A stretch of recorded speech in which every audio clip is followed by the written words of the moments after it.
আসসালামু আলাইকুম। তোমাদের জাতীয় বিশ্ববিদ্যালয়ের সাধারণ জ্ঞানের খুবই গুরুত্বপূর্ণ একটা টপিক নিয়ে আজকে হাজির হয়েছে, যেখান থেকে এবছর একটা প্রশ্ন আসার সম্ভাবনা অনেক বেশি। সেটা হচ্ছে নদ নদী। আজকে আমরা এখন নদ নদীর উৎপত্তি দেখবো। আমি নেক্সট ভিডিওটাতেই নদ নদীর মিলনস্থল নিয়ে ভিডিওটা দিব। তোমার কাছে যদি 1 মিনিট বা 2 মিনিট টাইম থাকে, তাহলে তুমি এই পড়াটা এখানেই ক্লিয়ার করতে পারবা ভাইয়ার এই ভিডিওটাতেই। ঠিক আছে? আর ভিডিওটা ভালো লাগলে অবশ্যই ভিডিওটা শেয়ার করবা। তাহলে চলো শুরু করা যাক। আচ্ছা, ওকে। তাহলে আমরা কি বলছি, নদ নদীর উৎপত্তি কোন জায়গা থেকে উৎপত্তি সেটা দেখবো। আমরা গঙ্গার কথা আমরা সবাই জানি, যে ইন্ডিয়ার কথা যদি আমরা বলি, ইন্ডিয়ার হিন্দুদের ক্ষেত্রে গঙ্গাতে স্নান করলে পবিত্র হয়। তাহলে বুঝাই যাচ্ছে গঙ্গা নদীটা ইন্ডিয়াতে আছে। এই গঙ্গা নদীটাই যখন বাংলাদেশে প্রবেশ করবে, তখন এটার নাম হয়ে যাচ্ছে পদ্মা। আর পদ্মা সম্পর্কে আমাদের সবাই জানি, আমাদের পদ্মার ইলিশ আমাদের সবাই ফেভারিট মাছ, তাই না? তাহলে এই গঙ্গা পদ্মা যেটা বাংলাদেশে পদ্মা হয়েছে, এই গঙ্গার গ আছে, গদার আমরা মনে রাখবো এই গাঙ্গোত্রী হিমবা। গঙ্গাতে গ আছে, গদার আমরা কি মনে রাখবো? গাঙ্গোত্রী হিমবা। তুমি এটা ভুলবা, তাহলে যাহা গঙ্গা তাহাই তো পদ্মা। তার মানে কি, পদ্মাও হচ্ছে গাঙ্গোত্রী হিমবা, তাহলে গঙ্গা গাঙ্গোত্রী হিমবা।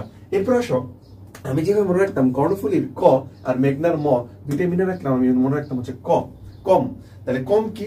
লুসাই। দেখো দুইটাতে কি আছে? লুসাই আছে। দুইটাতে কি আছে? লুসাই আছে। তাহলে কম হচ্ছে কি? লুসাই। ক দ্বারা কর্ণফুলী, ম দ্বারা মেঘনা। ক দ্বারা কর্ণফুলী, ম দ্বারা মেঘনা। ভাইয়ের সাথে দুইবার বলো, কম কি? লুসাই। কমের ক দ্বারা হচ্ছে কি? কর্ণফুলী, ম দ্বারা মেঘনা। ক দ্বারা কর্ণফুলী, ম দ্বারা হচ্ছে মেঘনা। দুইটাই হচ্ছে কি? লুসাই। এখন অনেকেই বলতে পারো, উস্তাদ যারা আছি, ভাই এখানে তো মিজোরাম, এখানে তো আসাম, কেমনে মনে রাখবো? দেখো এটাতে কোনো ম নাই দেখে এটা ম দিয়ে শুরু হবে। তাহলে কি, মিজোরামের লুসাই পাহাড় হচ্ছে কর্ণফুলী, আর তাহলে মেঘনা কি হবে? দ্বারা শুরু হয়েছে। তাহলে আসামের লুসাই পাহাড় হচ্ছে কি? মেঘনা। ক্লিয়ার এটা?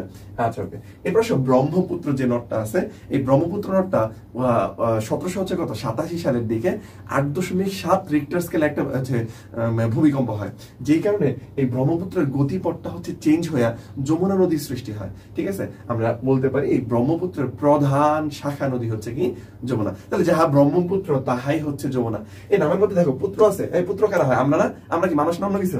মানুষ। তাহলে নামের মধ্যে যে মানুষ থাকবে, তাহলে তিব্বতের কৈলাস শৃঙ্গের মানস সরোবর হচ্ছে অর্থে কি হয়? ব্রহ্মপুত্র যমুনা। আলাদাভাবে মনে রাখার দরকার আছে, যাহা ব্রহ্মপুত্র তাহাই হচ্ছে কি? যমুনা।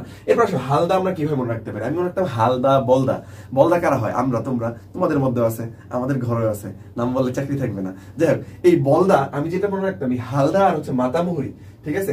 এই দুইটা বাংলাদেশী উৎপত্তি, বাংলাদেশী সমাপ্তি হয়েছে। খুবই ইম্পর্টেন্ট। হালদা হচ্ছে আমাদের প্রাকৃতিক মৎস্য প্রজনন কেন্দ্র। খুবই ইম্পর্টেন্ট। ঠিক আছে? এগুলো একটু মাথায় রাখতে হবে। হালদা তাহলে কই? আমাদের দেশে উৎপন্ন হয়েছে, আমাদের দেশে সমাপ্তি হয়েছে। তার হালদা মানে কি? বলদা দ্বারা আমরা মনে রাখবো খাগড়াছড়ি। এই যে বলদা দ্বারা হচ্ছে বাদনাতলি,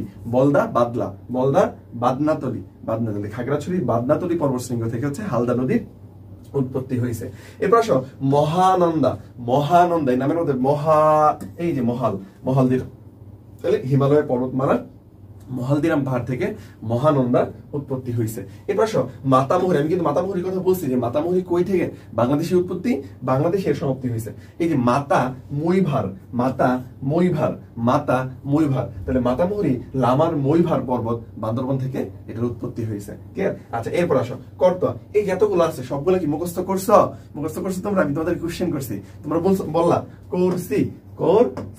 এই যে দেখো করছি। তাহলে এই যে করতোয়া, সি দ্বারা সিকিমের পার্বত্য অঞ্চল, ক দ্বারা হচ্ছে কি? কর দ্বারা হচ্ছে করতোয়া, সি দ্বারা হচ্ছে সিকিমের পার্বত্য অঞ্চল।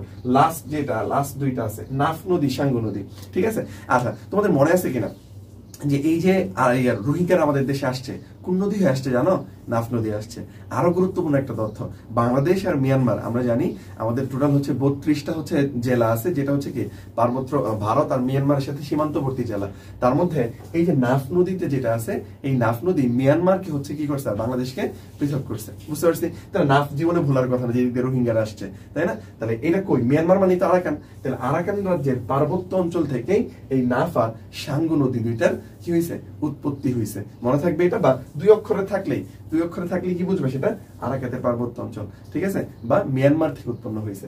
আচ্ছা, আর গোমতি নামের মধ্যে তি আছে, তি হচ্ছে ত্রিপুরা। গোমতি নামের মধ্যে তি আছে, তি হচ্ছে কি?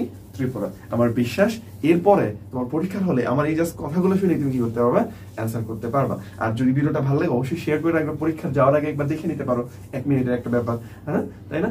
আর তোমরা যারা জাভি স্টার 6.0 ভর্তি হতে যাচ্ছ, এটা দেশের সেরা নাম্বার 1 জাভি ইউনিটের ব্যাচ, কারণ আমাদের 310টা সিটের বিপরীতে লাস্ট ইয়ারে 155+ চান্স হয়েছে। সো এখন হচ্ছে তোমার উইশ, তুমি বুঝতেই পারো যে জাভির জন্য কারা সারা। ঠিক আছে, সবাই ভালো থাকবা। আসসালামু আলাইকুম।